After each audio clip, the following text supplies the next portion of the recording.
welcome to Behind the Label. I'm Lowell, I'm with Elgray Photography.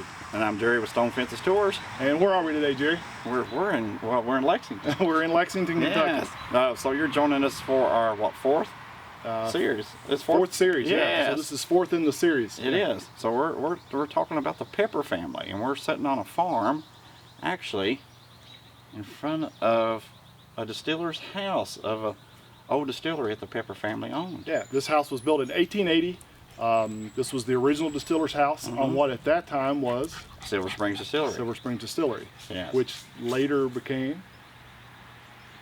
Well, right today it's actually I was like it was Silver Springs Distillery the whole time. Now, actually, today it's actually Silver Springs Equine and Vineyard. Yeah, and equine, cool. Jerry just told me this. Yes. It's actually not spelled the traditional way. It's EQWINE. Yeah, and why is that? Well, I mean, we're actually on the property of Alan and Leslie Carter. They own the farm here, Silver Springs Farm.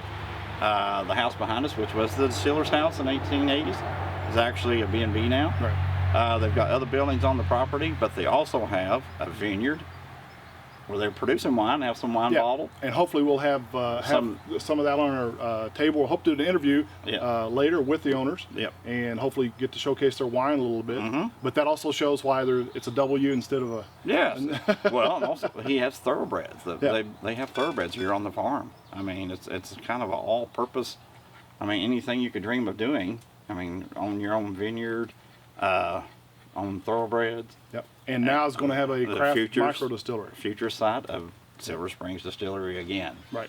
So he's bringing back the name and everything, and like I said, we hope to talk to him at after we get done with our history of the Pepper family. And it's a great place to come out. Like I said, he's going to have hopefully a craft distillery set up by the end of the year. While he's talking. Yep. Tasting rooms. You can come out here and taste wine, see thoroughbreds. I mean, it's a beautiful, beautiful piece of property here. And for those of you watching out of state, we're just outside Lexington, Kentucky today on a road called Leestown Road. We are just up from the original, which we'll get to that later on, Meadowthorpe Farm, where James Pepper was his home, and a magnificent horse farm. So all this is kind of tied together. That's why we're today on location, kind of bringing you the history from the historical place itself. That's right. That's what we love to do. So let's kick it off. Okay. What are we doing today? We're starting with the Old Pepper. This is actually made by the James Pepper Distillery in Lexington. Now, the James Pepper Distillery is down on Manchester Street. Yes. Yeah, and it's the actual site of the original Old Pepper Distillery. Yes, the James E. Pepper Distillery. Yeah. So what we're starting out with is actually, I gave you a little more. A little single barrel, 4-year-old rye. So it's 110 proof. Yeah. So it's going to have a little kick to start with. And it's rye. So if you've been watching our series of not all whiskey is bourbon. This is not bourbon. This is not bourbon. This is rye. So we're going to give this a try. Yeah. This is just something they released here recently. Not bad. It's really very flavorful. Yes. So, how far are we going back, Will? So let's start from the beginning. So the Pepper family essentially spans 3 generations. 3 generations. Starts with hopefully a little easier than Colonel Taylor. Yeah, it's a little easier. So start with 3 generations. So the earliest is Elijah. Yes. Next in line is Oscar. And then James. Yes. So 3 generations. They're all in distilling. Yeah, all of them are in distilling. Elijah comes originally, from what I read, came out of Culpeper, Virginia. In 1780, I think he supposedly, I read a couple different accounts, he had supposedly a distillery there in Culpeper in 1780, which I think is what James always referenced back to as far as the oldest distillery. Oh, you'll see it on his thing. Yeah, I think it's actually on one of the Born bottles. with the Republic. Yeah. I mean, that's their kind of logo there. So Elijah, he was born in 1760, and he fought in the Revolutionary War. And we're going back to that period. We've been back there about, I guess when we did the Samuels, we were about in that same time period. About that same period. Yeah. So I got a cool hat for you, Lowell. So we are going back. We are going back to the Revolutionary time. All right, so Jerry started out with the top hat with the Colonel Taylor series. Yes. Now we're going with, what's this called, a tricorn? Yeah. So let's get you straightened up. So we don't... Okay. There we go. All feels right. crooked now, but so we're going back to Revolutionary War time. So what did a lot of the veterans of Revolutionary War do? What did they get?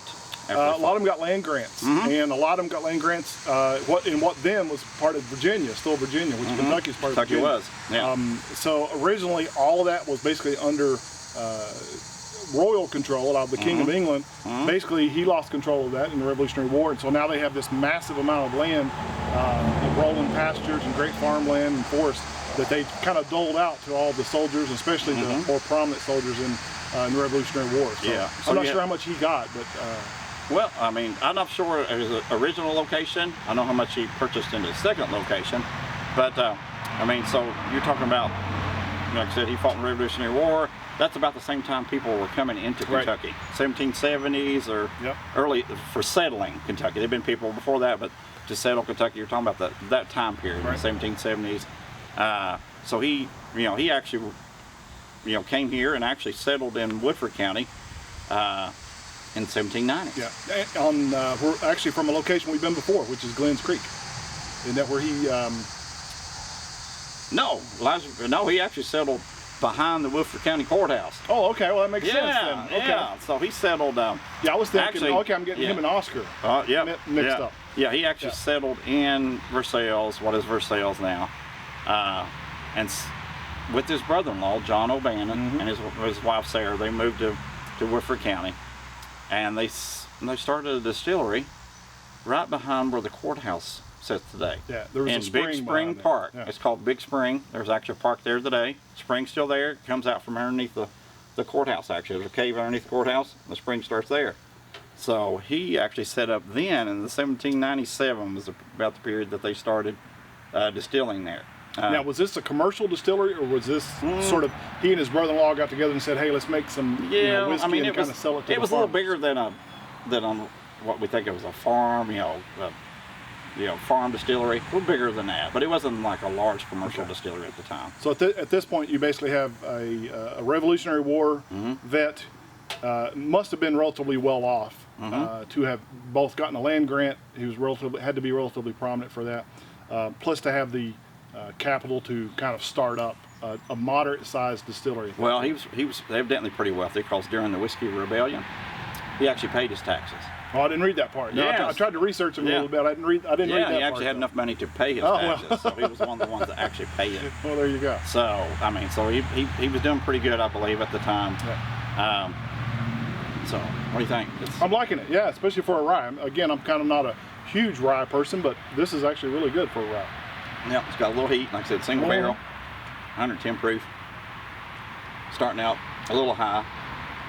Well, again, that's kind of, and I've mentioned this before in part of our other series, the more I'm getting to taste things, the more I'm learning, it's not always the proof that causes the bite. A lot of times it's the mash bill, the rye content, the finishing. It has a lot of things to do with it.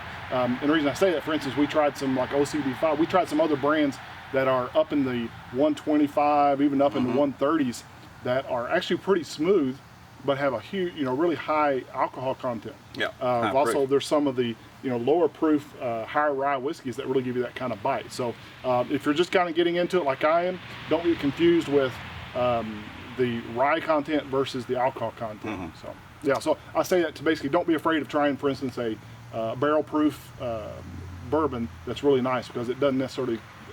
It's not necessarily going to have that bite to it. Yeah, that's right. If it's a good bourbon, it's a good bourbon. Yeah, exactly. Yeah, there's plenty of 90 proof bourbons that will. So we have Elijah.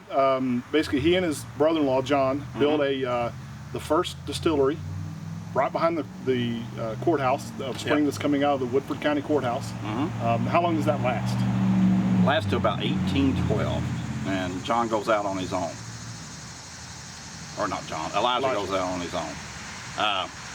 John still runs that distillery for a while afterwards. But Elijah actually moved 7 miles down from the spring. So the spring itself eventually turns into Glens Creek. And Glens Creek, it actually empties into the Kentucky River at Frankfort. So he actually goes from that spring, follows that spring down about 7 miles, and sets up a distillery down there. Okay, well, I think that's where I was jumping in earlier about where he set up. So, so he sets up 7 miles down from his original location. Does he build a distillery there? What happened? Yeah, Did he get a actually farm? he built a distillery. There's of course farms. I mean, back in that time, I mean, you used a lot of your distilleries to feed.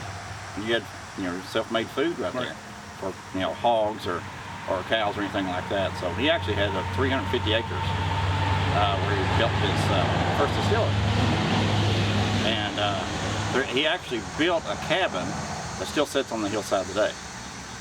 Now, this is overlooking what is now Woodford Reserve. Yes. Yeah. I think I know what you're talking about. You can see it when there's not any leaves on the tree. You can actually see it, but they haven't really done anything yet with it. But it's still there. It's still there. Still intact. So. Yeah. So to kind of follow you along, if you're sort of just joining in with our series, what is now Woodford Reserve, which is this bottle, very worldwide known. Before that, it was LaVergne and Graham. Before that, it was Old Oscar Pepper. Old Oscar Pepper, yeah. right? And so then which basically got started originally, actually, then by Elijah Pepper. Yeah, he was distilling on the site. I mean, there's not anything left from his distillery at the at that time. But the location is still the same. The location. Yeah, the location is still yes. the same. So that site where Woodford Reserve is now has a lot of history tied to it. So if you get a chance to go there, don't only enjoy their nice whiskey, kind of enjoy the history that's associated. Oh, there's a lot of history to it. A lot of history there. So we have Elijah there. He's at the current on Glens Creek at the current location where Woodford Reserve is. He's distilling. Yeah. Then Oscar is born. Oscar actually was born in 1809. So he runs that distillery, Elijah does, until he passes away in 1831. So he runs that distillery there at Glens Creek until 1831. Now, what was it called? It was called Oscar Pepper or Elijah.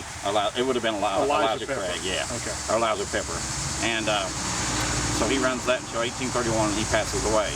At the time, Oscar is 22, which brings us back to kind of the Rippies. T.B. Rippey was 22 when he got his first distillery. Similar story. So they took over when he was 22.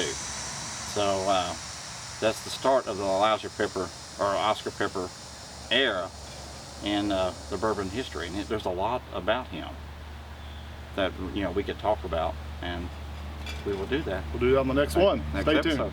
See you.